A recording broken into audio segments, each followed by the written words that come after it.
Hello everyone, and welcome to this afternoon's webinar. My name is Mike Walzer, and I work for Construction News' content delivery partner, Barrett Byrd Associates. Today's session will explore how construction firms are updating apprenticeships to tackle skills shortages and prepare for the future, and ask what more the sector can do to promote and develop apprenticeships to attract and retain the next generation.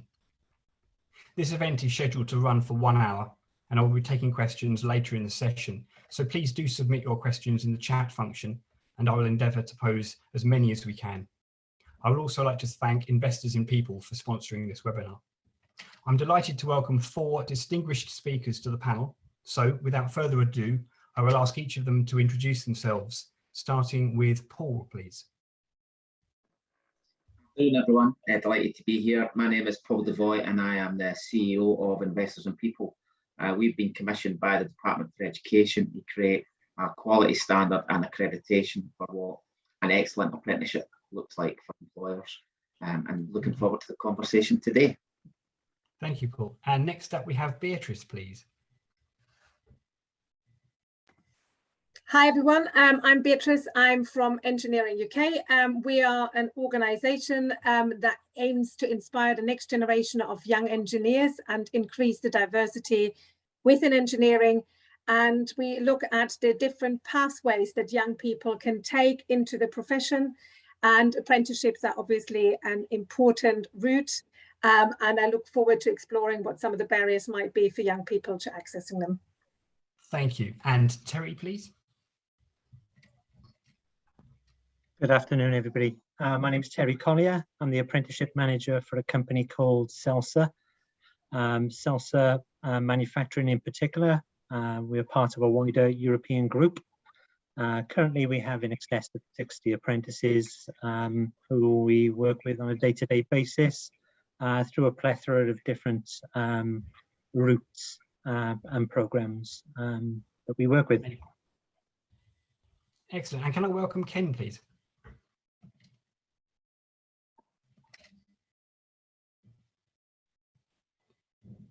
Ken, I think you're still on mute.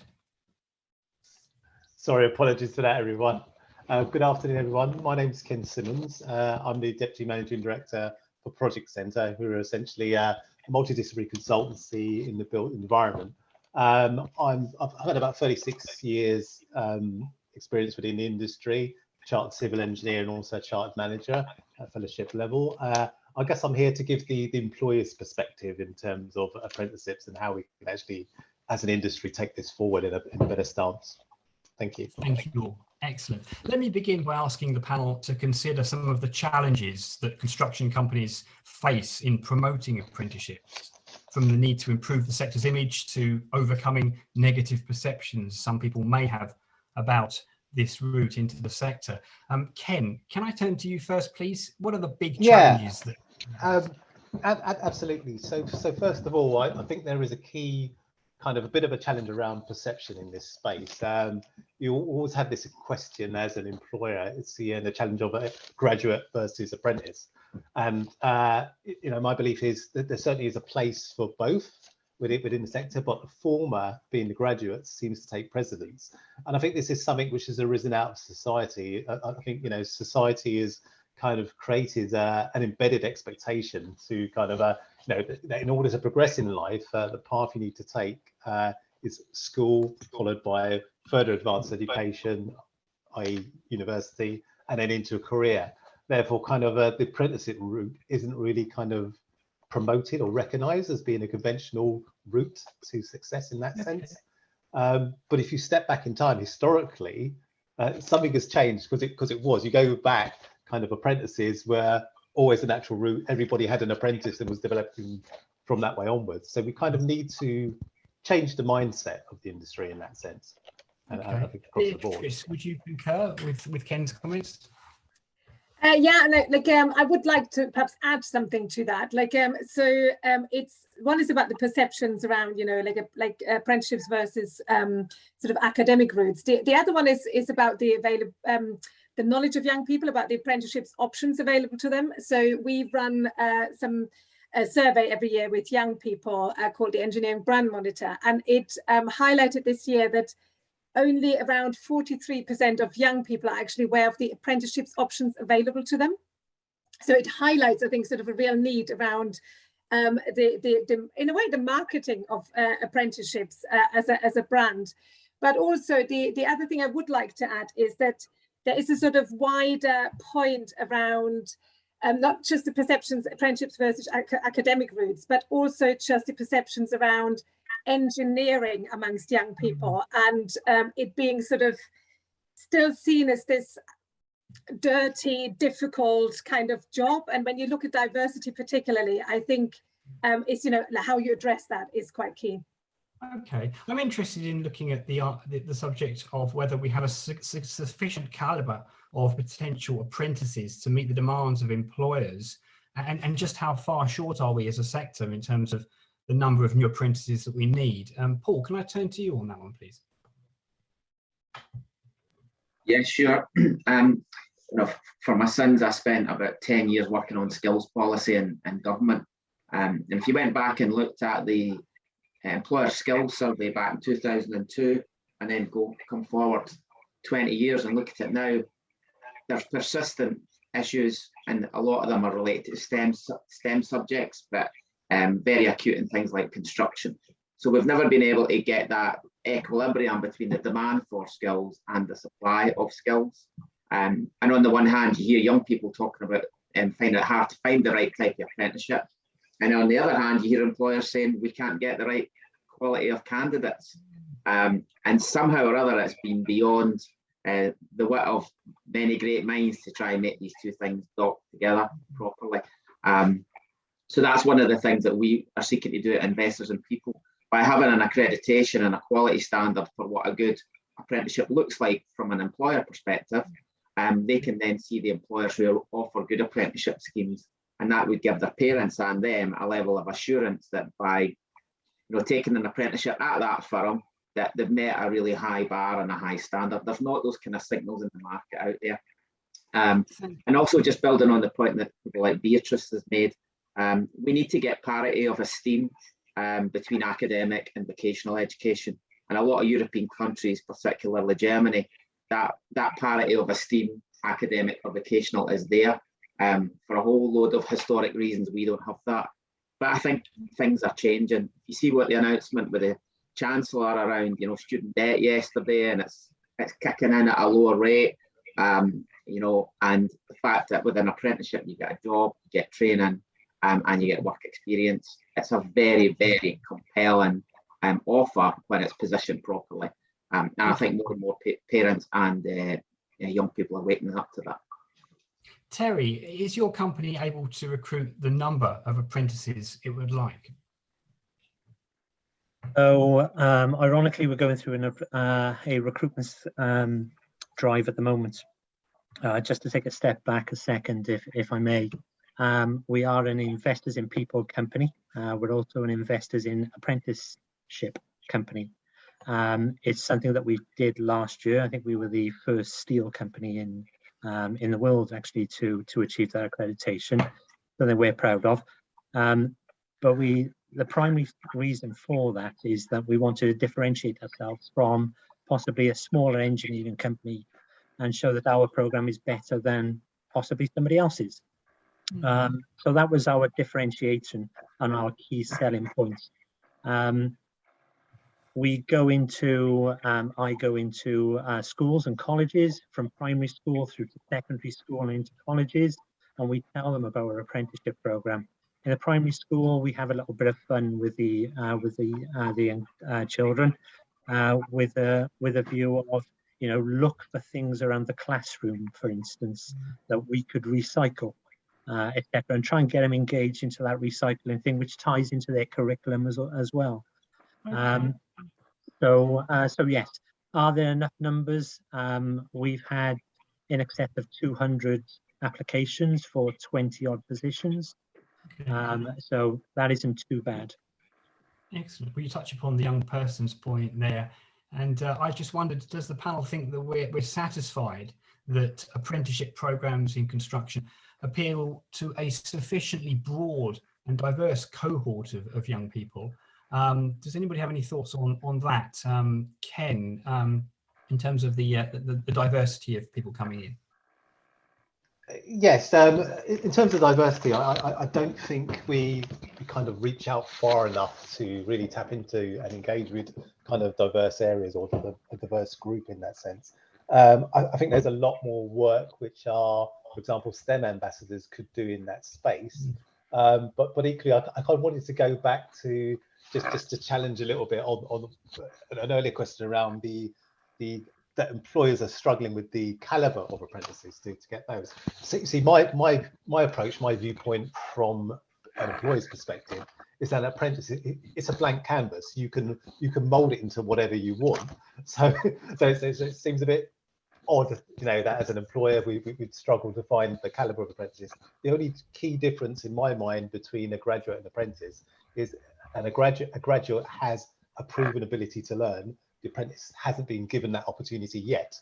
So, you know, we've got to change the mindset into that space. But certainly going back to the diversity question, there is certainly more we can do in that space to promote it more. Certainly, there's a lot which I do within the sector to try and promote women and support women in the industry sector. The Weiss Awards, for example, I'm currently as a judge within this year's section for that. But STEM, I think, is the approach, and it has to be not 1 or 2, 3 big bang events throughout the year. It has to be a regular drumbeat and directed more towards the educational institutions and lecturers and teachers and the like. Beatrice, would you concur? Is that the experience of your organisation? Yeah, so just on the diversity aspect, so I think the construction sector has got a diversity issue. Like we know that like 92% of apprentices at the moment in the construction sector are male. So in terms, it's a very male dominated sector of the engineering thing. So there's a lot to do, I think, around you know, increasing diversity in that. The STEM ambassadors that Ken mentioned is one way. I think it is sort of, and that sort of feeds into the work that ultimately we are doing in many ways, which is the sort of outreach work into schools, working with businesses, going in. And there are really good examples of how some companies have massively increased their diversity. So one that we've spoken to, which is TfL, they've really, their apprentices numbers in terms of young women have fundamentally increased through really targeted work that they've undertaken over the last few years. Okay, great. And Paul, do you find that within your organisation, within the industry more generally, that diversity is coming to the fore a little bit more, and that more diverse people coming into apprenticeships in construction? Yeah, I agree with Beatrice. There's definitely an issue around about diversity, but there's an issue around about diversity in almost every single walk of life that we encounter. And I think it's incumbent upon all of us in terms of all the processes that we have, that we look at them through a diversity lens. So, you know, it's not an issue. My main point would be this is not an issue that's particularly acute in apprenticeships. And what I would say, though, is the research that we've seen is that the more that you can recruit from a diverse range of sources, the better the caliber of candidate. And the more diverse the cohort of apprentices that you have, the more successful that they tend to be. So it's not just like a kind of CSR tick box, you know, we need to be more diverse. Actually, you know, from an organizational performance point of view, it actually makes sense to, you know, to have a diverse approach, because it improves outcomes across the piece, not just in that in the area around about CSR. And of course, apprenticeships are not just for young people starting out, but suitable for some mid-career professionals as well. Terry, I just wondered, as an employer, is that message getting through to members of the public or those looking for a career change, that apprenticeships could be suitable for them too? I truly believe that it is. I've got a 39-year-old apprentice at the moment. And in fact, I finished my apprenticeship only 2 years ago. So I've got personal knowledge of the apprenticeship program as well. So I'm a little bit older than a typical apprentice, but you know, it is something that I'm fundamentally about. I truly believe in lifelong learning. Okay, and what were your sort of experiences in taking an apprenticeship quite recently? Did you feel that there was enough support for you, that your employer was engaged, that other people welcomed what you were doing? What did you find in the last few years, Terry? Yeah, from my point of view, my employer was very positive about the apprenticeship program that I started. They were very supportive through my manager at the time writing statements, for instance, witness statements, supporting the evidence. So yeah, I didn't have any problems with my apprenticeship. Fantastic. Okay, Ken, I mean, do you see in your organisation any apprentices coming through who are perhaps not sort of teenagers or in their early 20s, but anybody who is getting into their 30s and 40s, perhaps? If I was to be honest with you, I would have said no, and I think again the reason is it goes back to perception of what an apprentice is in that sense. I think both with the industry sectors and to a certain extent with the apprentices themselves, because someone within their mid to late 30s, whatever, would probably never perceive themselves or envisage themselves as an apprentice. So again, it goes back to this, there's something we've got to do to change that mindset to really kind of promote it more widely in that sense. So I think Terry's situation is quite unusual to me in that sense. Yes. I suppose some people might feel that it's time for a career change and that they want to try something a bit different, or they may have identified an area of growth in the economy that they could help to follow and perhaps train in another area. But I suppose for construction particularly, an apprenticeship is a very good way of learning on the tools, if you like, and actually getting that structured training while working towards a qualification. Would you agree, Beatrice? Yes, apprenticeships, I said, I think, a way of kind of also, as you mentioned, upskilling along the way.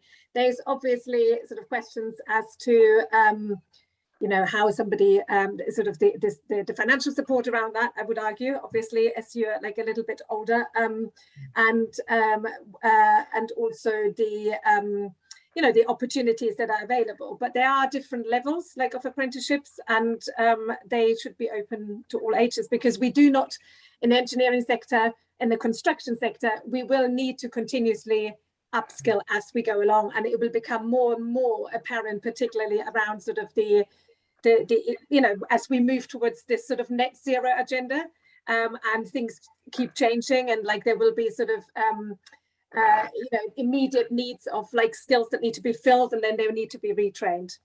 Sure, of course. And what sort of opportunities are there available to firms looking to develop apprenticeships, and how can professional accreditation help companies in construction to tailor their programs? Paul, are you able to give a bit of an insight there?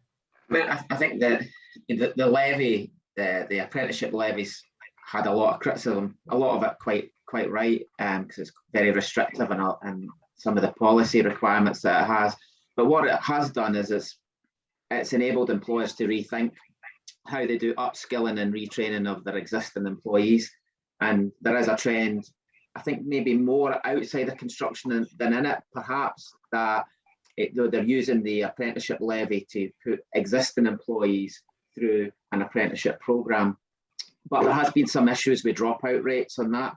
So I think any employer that's thinking about offering apprenticeships to existing employees need to think very carefully about it, and very carefully the people that they put through it, because I think that's where the dropout rate is. Is the right support there? Is there mentoring there? Are they getting enough time off the job to do to do the training, etc.? So it is an excellent tool for upskilling, and as Beatrice says, I think the way pensions are going, we're all going to have to work a lot later than perhaps our parents did, and we may have 2 or 3 careers, and an apprenticeship's a really good way of transitioning from one career to another to keep your skills live and current in the labour market. But I think we're at the kind of foot of the hills as far as this is concerned. I think there's a lot more work to be done to think through how we actually enable apprenticeships to be a tool that will support lifelong learning, which is something that we, as Terry says, something that we're all going to have to embrace. Excellent. And are we satisfied that schools, that parents and careers advisors are well equipped to advise young people on the different routes towards a career in construction? And could employers do more to help with that process? Ken, do you have any thoughts there on the relationship between industry and academia? I think certainly there is a bit of a knowledge gap here in the sense, or kind of understanding of it. Like, if I go back to Terry's example, if you were to do a quick straw poll of actually how many people knew that, in terms of midlife apprenticeship career, I think you'd get very, very few responses in that.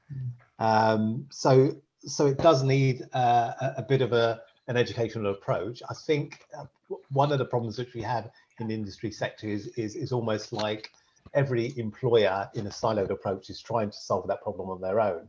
If we had more cross-industry collaboration and took an alliance approach towards it, that would make a big material difference.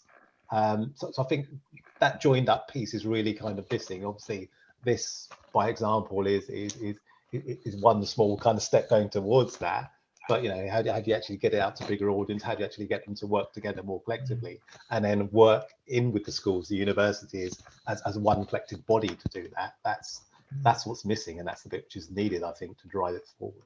The sum of the parts is greater than the whole approach. That's where we need to be.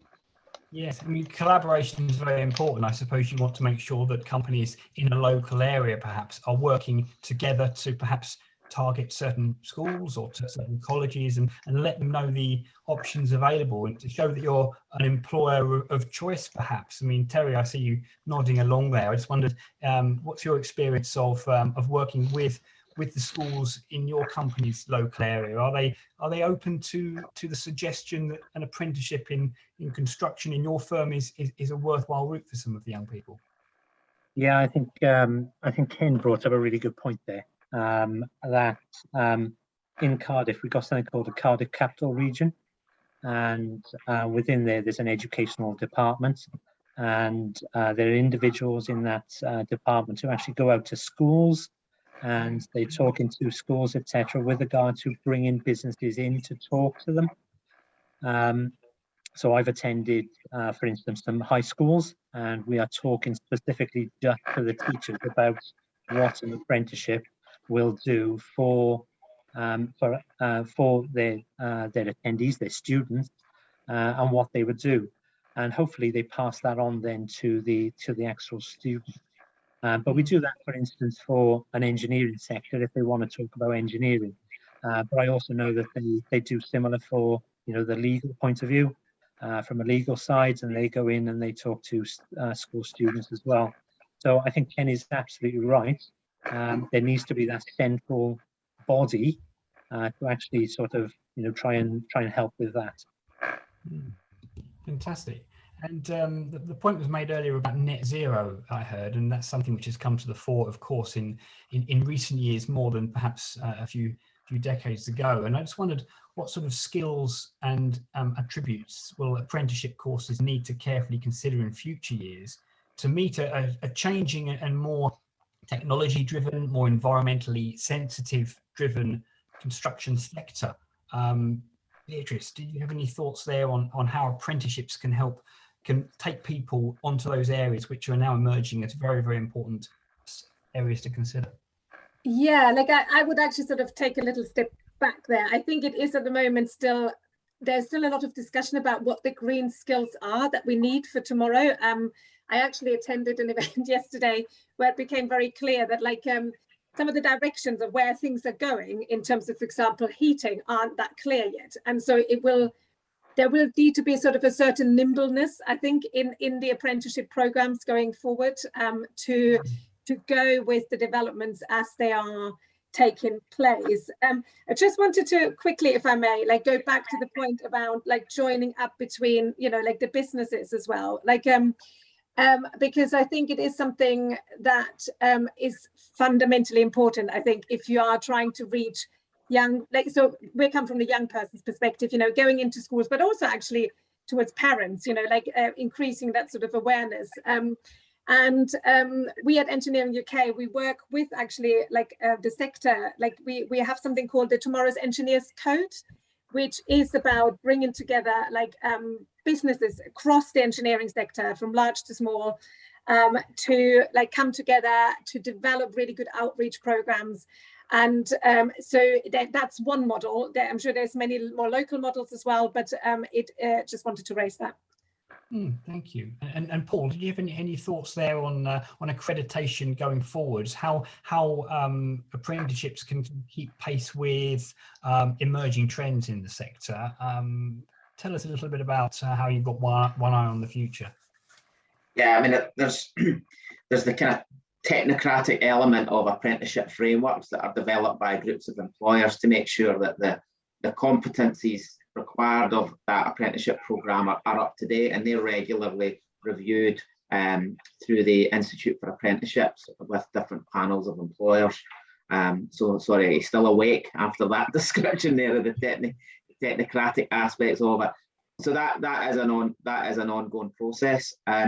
I think, just interestingly, going back to your point on the green agenda, one construction firm that I know of actually use when they're talking about apprenticeships and programs that they're running, they actually use that as a way of engaging young people to think about jobs that they might not otherwise do. So one company I know of in Glasgow, you know, they are doing a lot of retrofitting of council estates, and they're talking about them as green jobs, because what they're doing is putting cladding and insulation around council flats to make them more green. And they advertise these apprenticeships as green apprenticeships. You know, they're net zero apprenticeships, help make Glasgow green, help make Glasgow net zero. And they're finding that that's quite a useful way of reframing what the job is. Even though the job might be a rough caster, actually they're really focusing on what the purpose of that job is, and the purpose of that job is to help Glasgow achieve net zero. And that reframes it in a different way, that it's not that you're a rough caster, you're affecting climate change. And young people are much more likely to engage with an occupation if they can see the deeper underlying purpose of it, rather than just the act of the task that you undertake. So I think there's some interesting things there around the green agenda that we can use to actually engage and think through the purpose of a lot of things that we're doing in construction is to make the world cleaner and greener. Fantastic. Of course, Paul, because a lot of young people are very switched on to the climate crisis, to the need to recycle, to be green, of course. And I suppose, Ken, at the Project Centre, you're looking at these trends, but you've also got an interest in technology in the future, I suppose, and encouraging young people to sort of follow their dreams and come into construction on the back of interests in perhaps more broad areas. Is that fair to suggest? It is fair to say, and absolutely. I think, you know, virtually every industry sector we recognise is moving towards the technology space for sure. And it's kind of it takes me back to that famous almost elevator speech, wasn't it? Where at NASA, on the site of NASA, when someone steps into the elevator with the cleaner in there and asks them, well, what's your job? What are you doing? And the cleaner responds, I'm helping to put a man on the moon. And that's the vision you've got to sell of it. It's not right down at the bottom. Actually, this is the bigger picture of what we're doing with marketing. And certainly in the technology space, yes, you know, everything's going in that direction. And apprentices around that have got to be, I'd say, in terms of the programs, they've got to be evolutionary, because the pace of change is so fast. You know, what we're saying it is today isn't necessarily going to be right for tomorrow. So it's got to be an agile program which we can evolve with the times and as technology changes and evolve with that. And I think if you can sell that story to potential apprentices, that's quite an exciting sell. How do you actually really get them to engage? You know, in terms of that bigger picture, forward, future looking in that sense. So it's not just about the green agenda. That's today's discussion.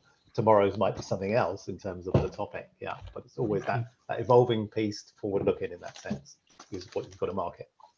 Thank you, Ken.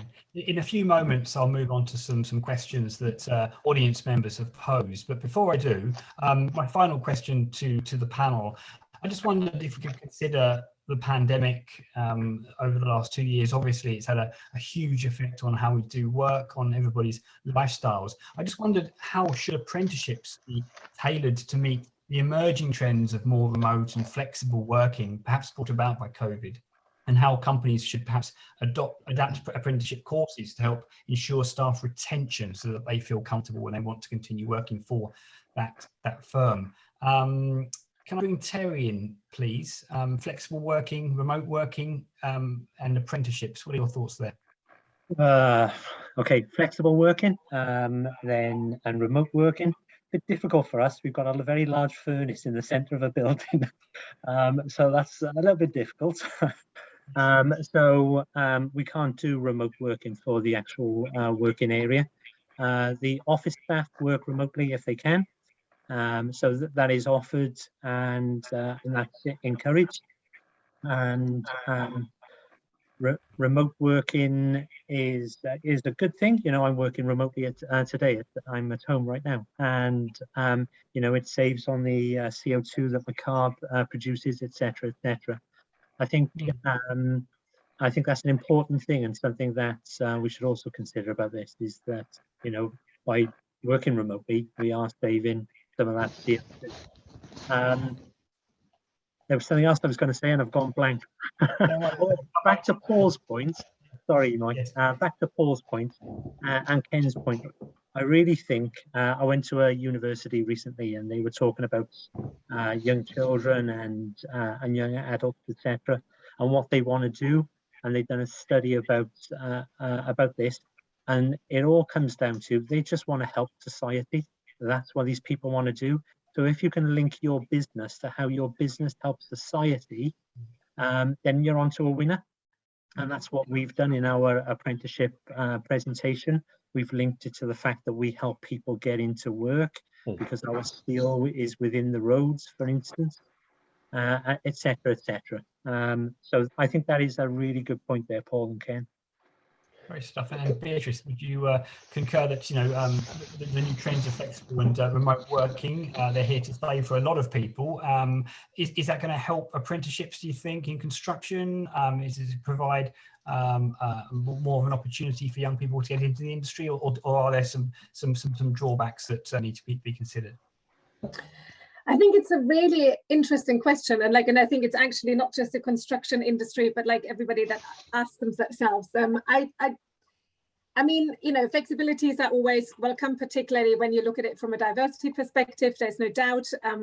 You know, you do have that's why there are different apprenticeship models nowadays also available in that regard.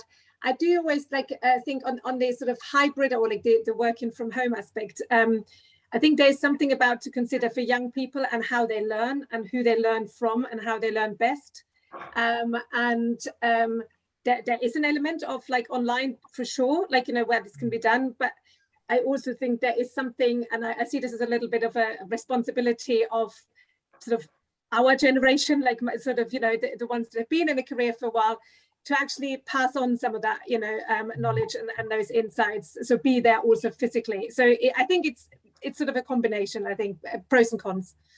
It's quite a hard thing to do, I suppose, to pass on that knowledge remotely.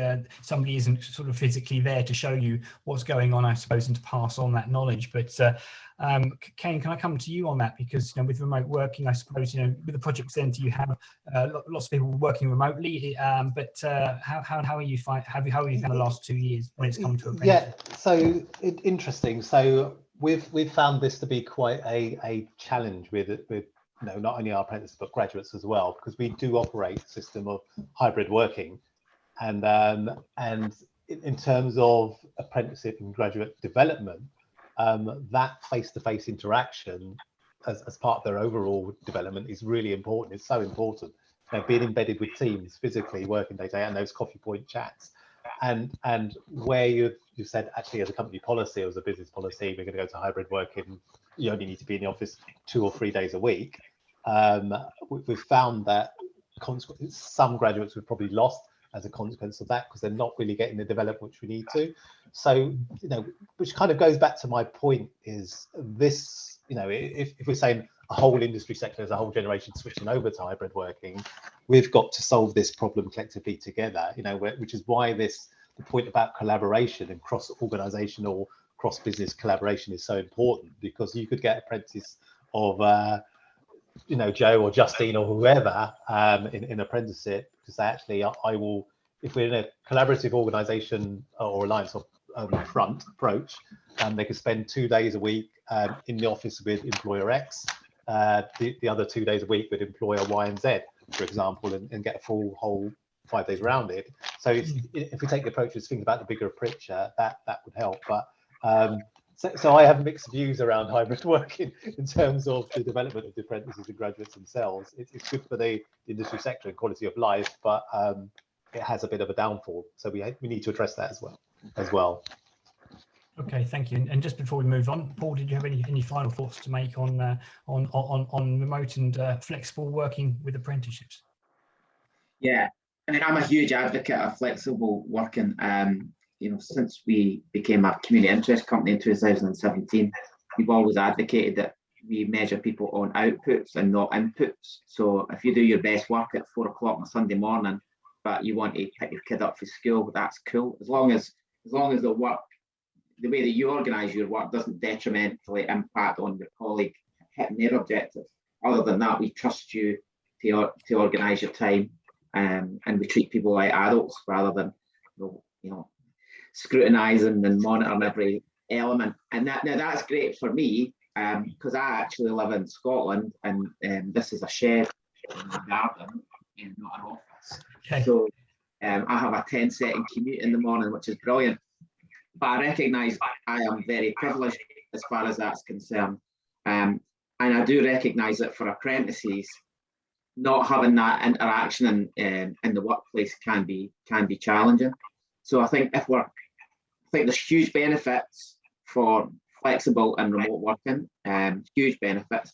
But we have to think about how an apprenticeship is designed if you're working in that way, and how you're going to make sure that the apprentice has a good experience and isn't left sort of floundering, working from home on their own without any direction or support. I think that's something we need to pay a lot of attention to, because it's a revolution. This flexible working is here to stay. Even though some employers might not like it, it's definitely here to stay. So we need to adapt our apprenticeship programs to think about how we utilise that. And of course, a lot of people, you know, can't work from home. You can't be. I used to work in the prison service. It's quite hard to work from home and be a prison officer. So, so you know, we need to not assume that it's the same for everyone. Different workplaces will have different requirements. Well, thank you all. Let's move on to some questions that have been popping up on the Q&A function here. A question here about statistics. Are there any statistics about young people who would normally take the expensive A-level route and university degree route and choose apprenticeship positions instead, especially with reference to recent proposals for extending the period of student loan repayments to 40 years? So who's got any thoughts there on the apprenticeships versus the degree route and the cost of studying if you take a degree? Anybody got any thoughts on that? You just like to raise your hand. If you... Yeah. Thank you, Paul. Yeah. Yeah, I haven't got like any sort of official statistics on it. So this is more anecdotal than anything else. But certainly, you know, my son's 17, and apprenticeships is much more of a considered option now, even with people who are quite academic. And because of the levy, a lot of big employers are offering good apprenticeship schemes.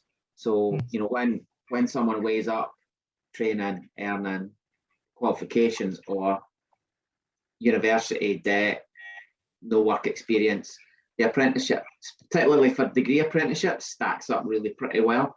So, you know, I know like some Morgan Stanley and Glasgow and places like that, I've had a lot of success in recruiting, and I know some people in my nephew's year that, you know, stiff competition for those apprenticeships. So I think when the options presented to young people, you know, the apprenticeship option stands up really well against the academic one. Okay, thank you. Anybody else with any comments to make on that before I've got another question? Yes, Beatrice. Yeah, like, so I don't have, again, like as Paul said, like not sort of official statistics about like, you know, how people weigh up, but like one thing we have sort of some insights on is around the different socioeconomic backgrounds and like what kind of different socioeconomic backgrounds might, like, you know, where people go in terms of like whether they go down the academic route or the apprenticeship or sort of the degree apprenticeship route. And so there are some differences there, like that you can see, and it's quite interesting to consider that, I think, in sort of like the context of other debates that are going on about how you open up different paths to different people. Okay, thank you. Another question here from Gwyn Davies. How do we make apprentices in construction attractive in a world where many young people want to be working with digital medium, which isn't always at the forefront of construction skills required? So making construction stand out against other sectors, bit of a challenge, I suppose. But any thoughts there on the digital aspect and trying to engage those young people who've got an interest there? I'm happy to start. So interestingly enough, you look at the construction sector, it is becoming more and more technology focused, digitally orientated, but we don't actually blow our trumpet enough on that. So I think it's down to a matter or question of marketing more. Actually, it is on par with technology in other sectors to that sense, or it's becoming significantly more technology and digitally focused. So, you know, we actually need to go into, you know, and again, you know, one vehicle through the STEM ambassadors, for example, you could go in and actually sell a bit more of a digital focus as opposed to conventional construction kind of thing. Because straight away you say construction, people think of, you know, it's mud, dirt, and big machines. That's it. You know, how do we market it in a digital sense more? There's a lot of great stuff in there which we do in the digital space, which just isn't out there. Okay. Good question here from Verity Kelly. Do the panel think that there should be quotas around individuals on a company's apprenticeships, e.g. gender, race ratio targets? So quotas, what do we think there? Is that a way to go, do we think? I don't think this is a good thing to do. Is that the moment you establish a quota, it becomes a checkbox exercise or tick box exercise if you're not careful. They need to have a genuine embedded aspiration to have that diversity balance. Essentially, that, you know, should measure on that as a more of a success factor. If you give a fixed number, people will just say that's a target, I hit that target, job done. You know, we don't really want to be in that space because it's a bit disingenuous. So I don't agree with quotas. You do need some form of measurement, yes you do, but I don't think a fixed quota is the right approach. Okay, anybody else want to come in on quotas at all? I'm just trying to make sure that we have the right balance. Beatrice? Yeah, like I don't know whether it's, you know, like I think there's some, I don't know whether it's quotas. Like I think there's something about having a target of where you want to be, and whether the target is, for example, on women, you want to be 50-50. Do you know what I mean? Like that's kind of like, but then it can't just be a target that has nothing beneath, like underneath it, if you know what I mean. It then needs to be really about embedding policies within your company and like in your work that you do with the community, like and with young people, and to really support that. So you actually genuinely address some of the barriers rather than having an artificial target, I would say. Thank you. A question here from Stephen Ensor. Careers advisors have such a wide remit about knowing something about every industry.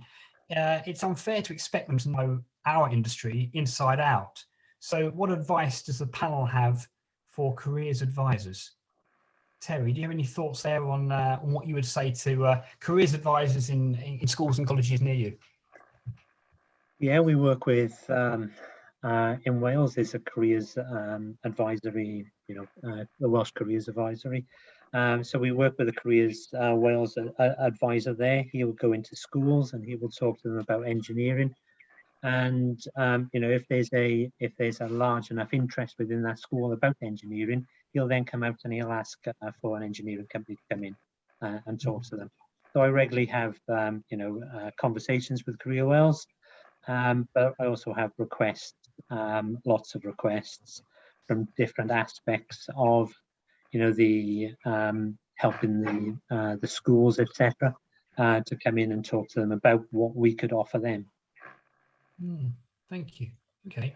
Another question here. There's much older and younger generations that they can learn from each other. Are there reciprocal apprenticeships out there? For example, the younger apprentice offers knowledge on digital twinning, while the older one offers insight on buildability and project management. So having an apprentice partner might help overcome some of the practical issues of the flexible working too. So that's interesting. So an older or more experienced person and then a younger person helping each other, almost become an apprentice for somebody who's a lot older who might not know so much about digital twinning. Ken, Paul, any thoughts there? Yeah, I think that's a fantastic suggestion, fantastic approach. It's upward or reverse mentoring, isn't it? In the same approach as that, which you already use across many industries anyway. So why not do it for apprentices? I really like the idea of that. So, you know, whoever suggested that, well done. Yeah, I think I'll take that one. I'll steal that one with pride. Paul, what are your thoughts there on sort of that helping those who are slightly older, perhaps, and then the help coming the other way as well? Yeah, I think it's a great idea. Same as Ken, I think it's a brilliant idea. I've not seen, the only example I can think of that I know about it is Peter Cheese, who's the chief executive of the Chartered Institute of Personnel Development. He has an apprenticeship mentor. He was the first person that I'd heard of having that, and I think it's a brilliant idea. Fantastic. And anybody else got any thoughts there on a reciprocal arrangement? I think Terry has. Oh, once you start me, you can't shut me up.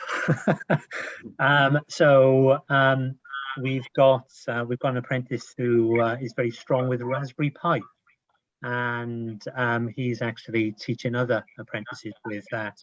Now, the other apprentices just happen to be older than him, so you know, there is that. We have a coach within the working area who works directly with the apprentice, and you know, they share ideas amongst themselves. So you know, it does work. It works well. Okay, just a question here from Stephen Ensel, which looks quite interesting. Changing or updating an existing apprenticeship to add another element is a nightmare. Apparently, it takes ages to go through the Trailblazers groups because employers are busy. I just wondered, do you have any thoughts there on updating apprenticeships to make sure that they remain relevant each year and they take on board changing political or legislative ideas or new technology? Any thoughts there on how to keep them fresh and engaging? Beatrice, Paul? I think Terry's got his hand up. Oh, Terry, yes. So this is really interesting because this ties in with what we were talking about earlier and the green agenda. You know, as the green agenda is coming through and becoming more and more strong, and the need for businesses to change, there's going to be a change in requirement for the learning. For instance, we are looking at hydrogen as an alternative source of power within the business, but currently there is no qualifications for hydrogen. So you know, that is going to be a huge development and a skill gap for us, and a gap possibly for the entire UK. But there needs to be something done about that. Whether that's a standalone unit or whether that could be bolted onto the apprenticeship or added into the apprenticeship, that has to be done going forward. And I think that's going to become more and more relevant for businesses. Okay, thank you so much. We're getting towards the end of our time here. To conclude, if I may, let's go around the panel and ask for a succinct takeaway comment to leave the audience with around apprenticeships in construction, what they should look out for over the next few years, pitfalls to avoid, any advice to government, perhaps. Could I start with Paul? Give me a final concluding thought, if you could please, about apprenticeships in the sector. Yeah. I mean, I think if you look at it, at the macro level, we've currently got 1.3 million jobs in the labour, vacant jobs in the labour market.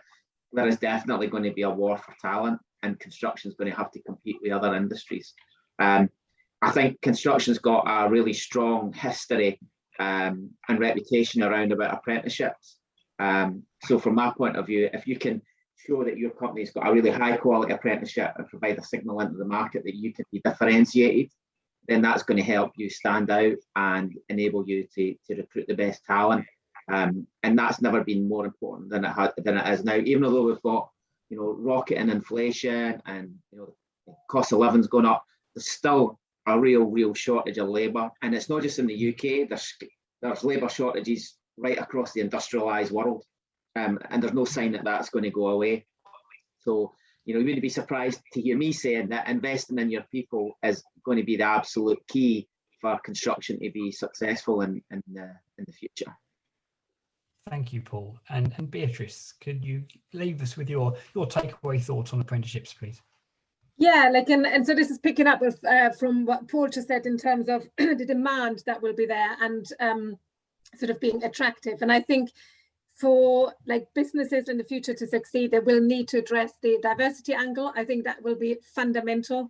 And in order to do that, I would really say that they need to and should be engaging with outreach work into schools, and really think of it as a pathway that starts from actually really quite early on in a young person's life into the career, and get involved in that, because I think that's how they will ensure that they have the talent of tomorrow. Of course. Thank you, Beatrice. And can I come to Terry, please, for a final thought?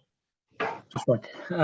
So first of all, I'd say for businesses to really hone down on what you're good at. Get out there, get into these schools, primary schools, secondary schools and colleges, and sell yourself. Tell them what you're good at. Tell them what you can offer these individuals. For example, tell them how you help society. How do you help? And how could they fit into your business to help society? I think, and then lastly, if I could just add, recruit to their attitude, measure their performance, and give them regular feedback. And then they know exactly where they're at. Very good advice, thank you. And finally, Ken, could I just ask you for a few final thoughts, please? Yes, for me, I want to go back to kind of my opening kind of point at the start of the webinar, which is around this perception. We've got to change the perception, change the mindset of the value that apprentices actually bring, and get away from this you know, societal approach of school, further education, work, you know, in terms of changing that model around. You do actually need both. You know, you shouldn't be, employees shouldn't find themselves in this position of the challenge of graduate versus apprentice. Which one do I go for? That you need both. You know, they each bring something different and unique, and that goes back, playing back into Beatrice's diversity and inclusion space. You know, you need to be there. So that's the main thing for me. It's really getting the message out there of what the value of apprenticeships are and what they bring, and actually changing the perception of public, you know, in the educational institutions right across the board, as well as employers, really. So that's my closing statement. Fantastic. Well, thank you all very much for sharing your insights. I've certainly found it to be a very informative discussion. Before I go, can I just mention that the webinar will be available shortly to watch back on the Construction News website. So thank you also to Investors in People for supporting this webinar. And it only remains for me to say thank you again, and I wish you all a pleasant afternoon. So thank you for taking part. Goodbye.